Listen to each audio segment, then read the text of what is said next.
Assalamualaikum warahmatullahi wabarakatuh. Kita lanjutkan mata kuliah kita. Sebelumnya kita telah membahas jenis-jenis cooling tower serta dasar-dasar membaca psychometric chart atau peta kelembaban. Kali ini kita akan membahas mengenai evaluasi kinerja cooling tower dengan sebagai dasarnya yang seperti yang kemarin ya. Kita review sedikit ya, menara pendingin atau cooling tower itu di mana air bekas pakai, air hangat itu akan didinginkan kembali ya dan siap digunakan masuk ke suatu proses lagi gitu ya.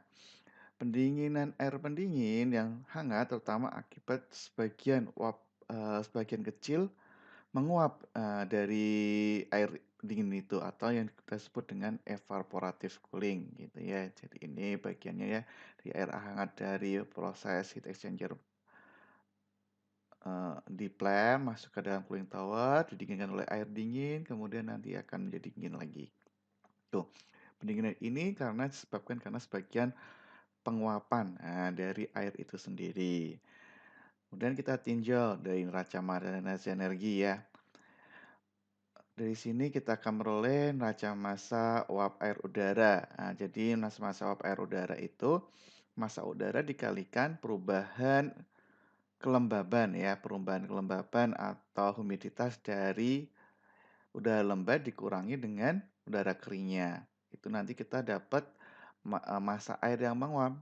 Karena di sini massa udara adalah kilogram udara, humiditas adalah kilogram air per kilogram udara. Maka nanti air yang menguap berapa? Bisa kita hitung di sini ya, karena massa udara kilogram kilogram udara dikalikan kilogram air per kilogram udara, mendapatkan nanti kilogram air yang menguap. Nah, karena sebagian pendinginan itu disebabkan oleh sebagian menguap dari air gitu ya. Terus neraca massa air, jadi nanti ada air yang masuk, air hangat, ditambahkan dengan air make up gitu ya, atau air tambahan ya, itu sama dengan air pendingin keluar, ditambahkan air yang menguap ya, ya selisihnya itu tadi. Kemudian ditambahkan dengan yang bocor, ya, yang bocor dan tambahkan ketika ada air yang drift atau melayang gitu ya, atau yang melewati dari cooling tower tapi tidak menguap ya, tapi dia masih fasenya masih cair. Dan karena blow down untuk mengurangi padatan terlarut gitu ya, ini blow down. Nah, di sini yang paling penting kita juga harus mengevaluasi masa padatan yang terlarut gitu ya. Jangan sampai terlalu banyak padatan yang terlarut nanti bisa menyebabkan falling ya di aliran perpipaan maupun di bagian cooling tower-nya sehingga nanti kurang efektif dalam penukar panas. Dari falling jadi disebabkan oleh konsentrasi padatan, yang perlu kita tinjau adalah konsentrasi padatan dalam mengalir air sirkulasi dibandingkan dengan konsentrasi padatan dalam air tambahan atau make up gitu ya.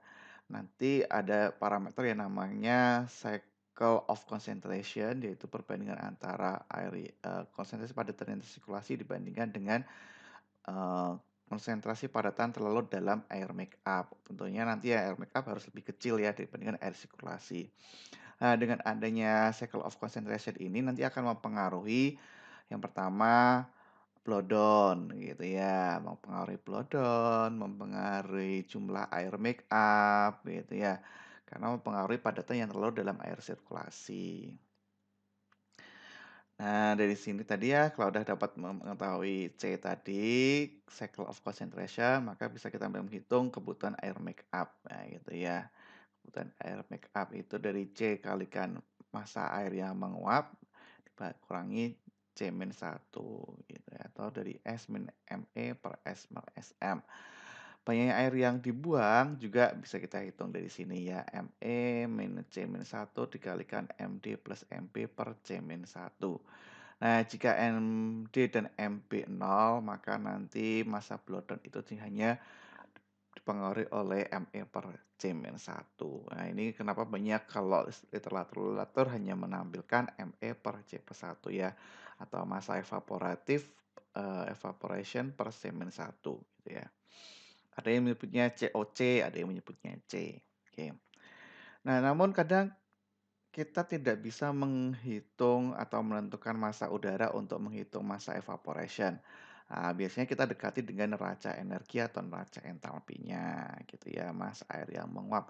Kalau sebelumnya kan dihitung dengan adanya massa udara. Tapi kan kalau natural draft itu kita nggak tahu massa udaranya mengalir berapa. Makanya bisa kita tinjau dengan massa entalpi.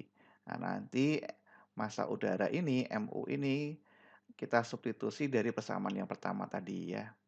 Ya, persamaan ini MUU-nya. Jadi nanti menjadi bandingkan dengan humiditasnya. Kenapa di sini ada MY, ada Y-nya ya? Karena MU-nya ini disubstitusi ke persamaan ini ME per Y 1 plus Y min 2, Y 1 min Y2.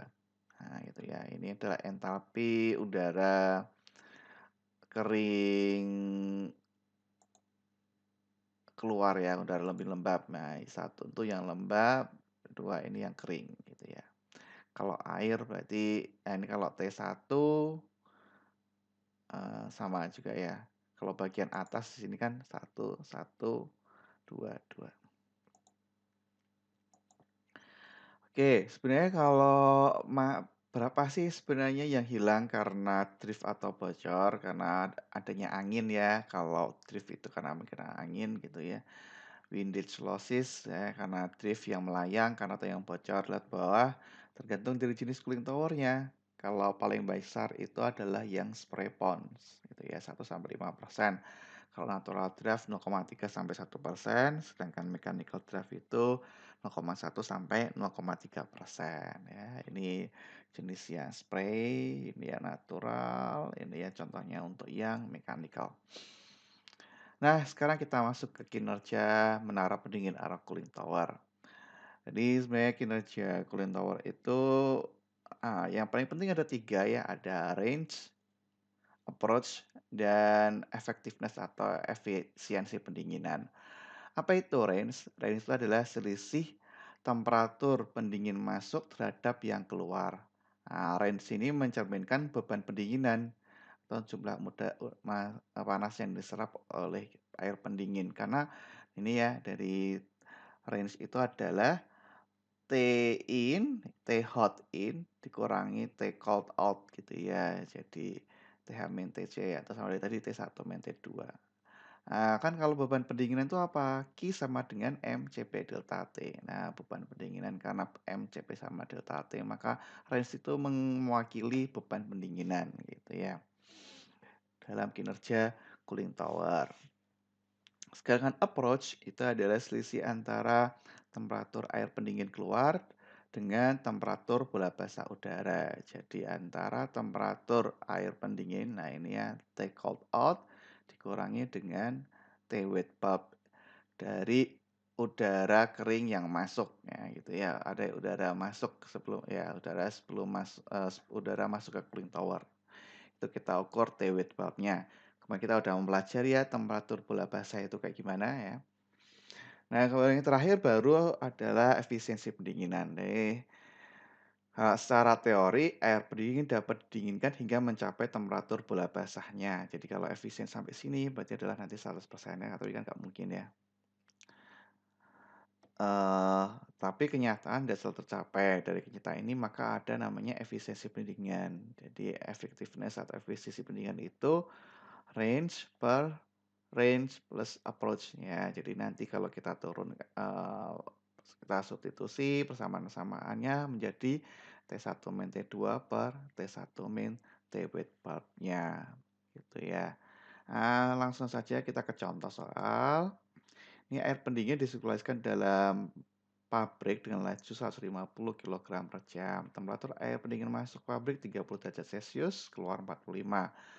Air pendingin bebas pakai dari pabrik didinginkan di menara pendingin atau cooling tower. Udara masuk menara pendingin adalah 28 derajat Celcius, tekanan 1 atm dan kelembapan relatifnya 60%. Udara keluar menara pendingin pada 38 derajat Celcius dan kelembapan 90%. Kelingan air berupa drift dan kebocoran adalah 0,3% dari laju air yang disirkulasikan.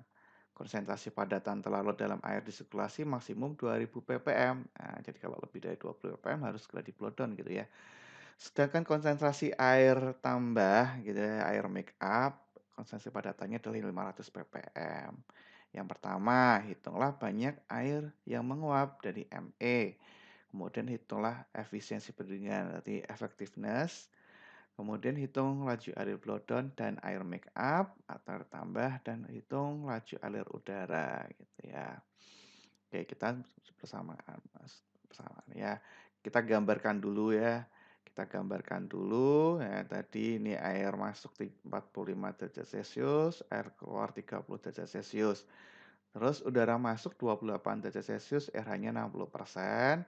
Udara keluar 38 derajat Celcius, RH-nya 90%. Nah, dari sini, ini kan kita belum tahu ya untuk menghitung effectiveness, tadi untuk menghitung massa make up atau massa blowdown atau massa udara, kita harus memerlukan apa tadi, Y, kemudian kelembaban atau humiditasnya gitu ya, dan temperatur wet bulb-nya. Karena tadi untuk, eee, approach dan effectiveness itu memerlukan T-wet bulb.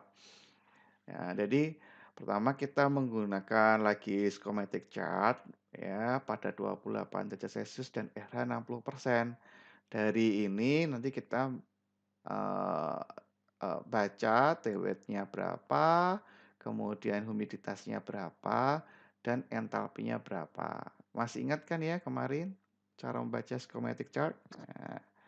Nah, kalau belum ingat, ya kita habis ini saya review sedikit lagi. Sama juga dengan udara keluar ya, udara keluar juga, ditentukan humiditasnya dan entalpinya, ya. Nah, ini contohnya psikometrik chart-nya. Tadi adalah udara, ini udara kering ya, udara kering 28 derajat Celcius dan RH 60%. Jadi kita ambil 28 derajat Celcius dan 60%. Nah, oke. Nah, iya, 60 ini 28 derajat Celcius, 60% perpotongannya kita tarik ke kanan, nanti dapat humiditasnya gitu ya. Terus kalau mau menentukan entalpi, nah kalau mau menentukan entalpi ini kan ada garis adiabatik atau isentalpinya ya. Jadi garis-garis miring adalah pada keadaan adiabatik atau isentalpinya. Nah, maka tarik ke sana dapat entalpinya terbaca di sini ya, sekitar 60 ya. 60 berapa itu ya? 66 atau berapa? Nah, sekitar 66 ya, 66. Ini segini sekitar 0,014 atau 0,15. Kemudian TW-nya gimana? TW-nya adalah kita tarik dari pada saturation line-nya ini, kita perpotongan saturation line dengan yang untuk menghitung entalpi tadi, turun ke bawah nanti dapat TW gitu ya, temperatur well bath. Nah, ini kan kadang ada keterbatasan, untuk yang misalnya temperatur 38 gitu ya, dengan humiditas 90%. Kalau tidak terbaca di sini, kalian bisa menggunakan ini ya, alternatif yang lebih rentang, lebih lebar dikit gitu ya, untuk, eee, temperatur yang tinggi gitu ya. Temperatur yang tinggi nanti sudah 38, 90% sama ya, nanti tarik sampai perpotongan dari 38 derajat Celcius dan dan RH 90%, tarik ke kanan nanti dapat humiditasnya, miring serong ke kiri, kiri atas gitu ya, nanti dapat entalpinya. Setelah itu kita baru bisa menghitung, dari neraca entalpi untuk menghitung massa a e air yang menguap gitu ya, massa air yang menguap yang jawaban A ya, massa air yang menguap. Jadi dari ini setelah dapat entalpi, dapat ini kapasitas panas Pak, air ya. Jadi dikurangi gitu ya, nanti diperolehlah ME-nya sekian. Efisiensinya berarti tadi ada T1 min T2 per T1 min TW-nya. TW-nya tadi dapat 22, jadi nanti efisiensinya sekitar 65,2%. Oke, jawaban A dan B sudah, yang C gitu ya, kebutuhan air make up dan blow down ya. Kemudian air udara. Ya, tadi udah ada di keterangan di soal ada loss and drift 0,3% gitu ya. Loss and drift 0,3%. Tadi kan sebenarnya kalau jenis natural draft sama forced draft itu ya sekitar itu ya. Kalau maksimal kalau forced draft 0,3%. Kalau tadi yang natural draft itu yang rendahnya 0,3%. Itu kalikan dengan yang sirkulasi, kemudian kita hitung C-nya ya, cycles of concentration ya, dari padatan yang tersirkulasi dengan dibagi dengan padatan air makeup dapat level 4, maka nanti kebutuhan air makeup-nya bisa kita hitung ya dari tadi ya. Persamaan sebelumnya dari watt ME kalikan C per C-1. Laju air buang blow down juga sama berkaitan dengan C yang tadi ya. Maka nanti terakhir kita bisa menghitung massa udaranya. Nah, gitu. Oke, itu ya selesai untuk penyelesaian contoh soal yang pertama. Terus kita lanjut ke unjuk kerja cooling tower. Jadi sebenarnya selain untuk dengan cara menghitung dan membaca schematic chart, sebenarnya kinerja dari cooling tower itu bisa diprediksi menggunakan kurva kinerja atau performance curve dari cooling tower yang bersangkutan. Nah, ini kinerja dari cooling tower itu tergantung dari laju alir udara, laju alir pendingin ya kan, laju alir udara, laju pendingin, kemudian wet bulb temperatur udara dan beban pendinginan atau range tadi. Sebenarnya performance curve ini spesifik ya untuk menerap pendingin tertentu dan pada kondisi operasi tertentu. Kadang mungkin berbeda kalau berada di Indonesia dengan yang berada di negara yang misalnya di Amerika gitu ya, berbeda berbeda kelembabannya, nah performance curve-nya mungkin kadang agak berbeda sedikit gitu ya. Tapi sebenarnya bisa untuk sebagai acuan saja nanti ya, bisa untuk perkiraan saja. Ya, ini contohnya dari unjuk kinerja cooling tower. Ini ada grafik dari GPSA ya, performance curve-nya, performance karakteristiknya dari cooling tower.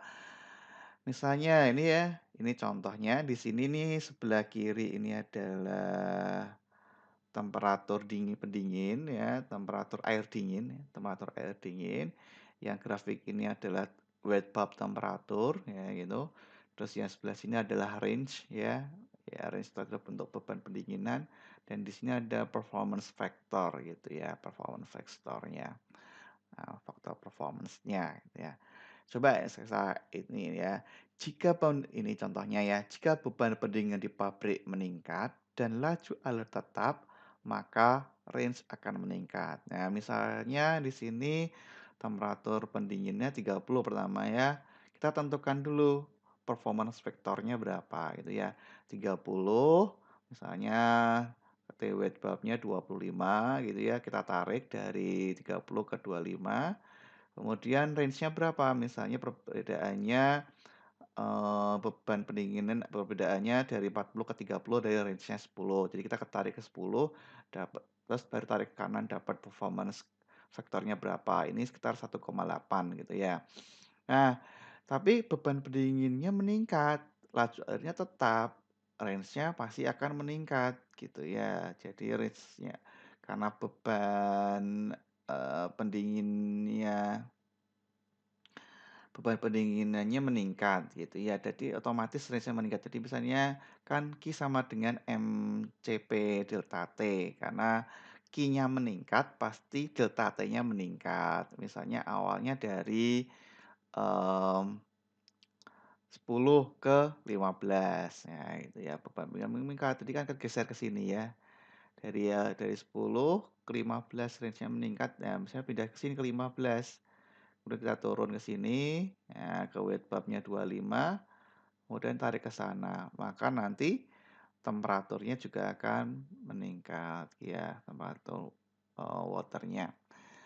Pada kondisi pembebanan ini, jika kondisi udara masih tetap, maka dengan bantuan performance curve ini kenaikan temperatur air dingin keluar mendarat dapat diperkirakan dengan cepat, ya gitu kan. Jadi karena ini range-nya meningkat, nah maka nanti kita bisa memprediksi temperatur air pendingin keluarnya itu berapa, ya sekitar 31, 32 lah ya dengan range meningkat 5 derajat Celcius dengan performance curve ini, gitu ya. Contoh yang kedua ya, coba ya contoh yang kedua lagi. Berapa suhu air, dingin keluar cooling tower yang keluar yang baru jika sirkulasi air diubah? Kalau tadi kan sirkulasi airnya tetap, ini sekarang, sirkulasi airnya diubah dari 200 ke 300 ya, karena 50% perubahan heat load pada range konstan. Jadi range-nya dianggap konstan, tapi M-nya diubah gitu ya, atau lajunya dirubah. Maka nanti performance vektornya berubah gitu ya. Misalnya TW-nya sama tadi 25, T2 yang out-nya 30 sama kayak tadi, range-nya 10 derajat. Nah, dari grafik tadi kan diperoleh performance vektornya 1,8. Maka sekarang kita harus menghitung ulang untuk performance vektor yang baru. Jika sirkulasinya berubah, ya tinggal dikalikan performance vektor dikalikan massa air yang sirkulasi baru bagi dengan massa air yang sirkulasi yang lama, dibagi 2,7. Kemudian ditarik ke range tetap, ya, bawa lagi ke T bubble ya 25, baru tarik ke kiri. Nah, diperoleh 33,2 derajat gitu ya. Hmm, gitu. Nah, jelas ya untuk performance curve ya. Jadi nanti Mmm, ada banyak cara ya, bisa menggunakan kalian bisa menghitung menggunakan psychometric chart ya, atau kita bisa juga menghitung menggunakan, performance curve-nya dari cooling tower. Untuk selanjutnya ya silahkan dicoba permasalahan-permasalahan yang ada ya, dalam cooling tower ya, menggunakan psychometric chart dan performance curve. Sekian dulu pembahasan mengenai cooling tower. Pekan depan kita akan karena dulu, air pendingin dari cooling tower hingga refrigeration, mungkin pekan depan kita akan mempelajari evaluasi dari chiller ya, insyaallah. Sekian pertemuan kita kali ini. Wassalamualaikum warahmatullahi wabarakatuh.